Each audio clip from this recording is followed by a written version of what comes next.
Hello అందరికీ welcome to my mini vlog. మాదాపూర్లో metro station ఎక్కాలి అంటే అది కూడా ఆఫీస్ వదిలే టైంలో 6-7 ఆ టైంలో ఎక్కాలి అంటే మినిమం 3-4 ట్రైన్స్ వెళ్ళిన తర్వాతనే ఎక్కుడవుతుంది.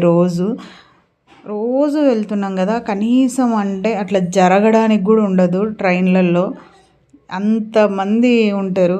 సరే కదా అని ఇంక అక్కడి నుంచి ఇంటికి వచ్చిన తర్వాత నా కూతురు కొంచెం డల్గా కూర్చొని ఉంది. ఏందమ్మా అంటే ఏం లేదని మెదలకుండా ఉంటే, సరే చాయ్ తాగొద్దామని చెప్పి ఆమె డల్గా ఉంది కదా అని ఇంకా బయటికి తీసుకెళ్ళిన. ఎందుకు అట్లా డల్గా ఉన్నాగానే బయటికి తీసుకెళ్తా అంటే, నాకంటూ అలాంటి ప్రేమలు ఏమీ లేవు. అంటే మీన్ తల్లిదండ్రుల ప్రేమలు అలాంటివి మనకు ఎలాగో రాసిపెట్టి లేదు.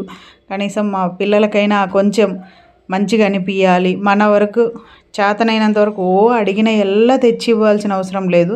నా వరకు చిన్న చిన్నవి 10 రూపాయలు కానీ, 20 రూపాయలు కానీ, 2 రూపాయలు కానీ, రూపాయి కానీ నా పిల్లలకి వాళ్ళ అలిగినప్పుడు కానీ వాళ్ళకి ఇష్టమైంది కానీ తెచ్చిపెట్టాలి అనేది నా చిన్న కోరిక. అది అంతే అని ఇంకా అక్కడికి చాయ్ తాగేసి బిస్కెట్ తిని ఇంటికి వచ్చి ఫుల్ ట్రాఫిక్ ఉంది. ఇంక ఇంటికి వచ్చిన తర్వాత మళ్ళీ నా కొడుక్కి బట్టలు కావాలి అని చెప్పి, అంటే మేము ఆ రోజు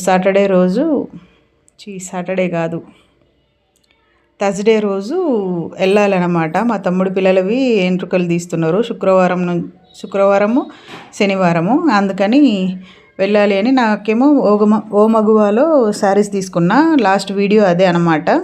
అది కూడా అంతే హడావిడిగా 8:30 తర్వాత వెళ్ళి తీసుకొని వచ్చినాం. ఇంక ఇది కూడా 9కి వెళ్ళినాము డిఎస్ఎల్ మాల్కి. అక్కడ టీషర్ట్లు అవి బాగుంటాయి అని చెప్పి డిఎస్ఎల్ మాల్లో మ్యాక్సిమం అక్కడ ఏమన్నా కొనడానికంటే కూడా ఫొటోస్ దిగడానికి, వీడియోస్ తీసుకోవడానికి, చూడ్డానికే ఎక్కువ వస్తారనిపిస్తుంది నాకు. డెకరేషన్ ఎక్కువ చేస్తారనమాట ఫొటోస్కి, వాటికి మంచిగా ఉంటుంది. ఆ చుట్టుపక్కల ఉప్పల్, రామంతపూర్ చుట్టుపక్కల వాళ్ళంతా అక్కడికి అందుకే వస్తారనిపిస్తుంది నాకైతే కొనడం కంటే కూడా. ఇంకా ఇక్కడ స్టైల్ యూనియన్ అని ఉంది, మంచిగా అనిపిస్తుంది దాంట్లో. అంతేనా, స్టైల్ యూనియన్ అయినా ఏమో నాకు వచ్చినట్టు చదివినా. అది రాంగ్ అయితే రాంగ్ కానీ, రైట్ అయితే రైట్ కానీ. ఇంకా దాంట్లోకి వెళ్ళి 2 టీషర్ట్లు అవి తీసుకొని ఇంకా బయటకు వచ్చేసినాం. వచ్చిన తర్వాత ఇంకా 11:30కి నాకు బస్సు, అందుకనే హడావిడి అయిపోయింది.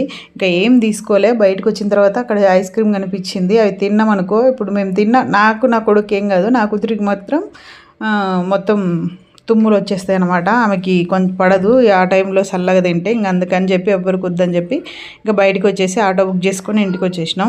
వీడియో నచ్చితే సబ్స్క్రైబ్ చేసుకోండి. ఇంకా వీడియోస్ రేపు పోస్ట్ చేస్తా. ఊర్లో తీసిన వీడియోస్ అనమాట. నా చిన్నప్పటి మాకు పుట్టింటికలు తీసినప్పటి దేవుడి దగ్గరికి మేము నిన్న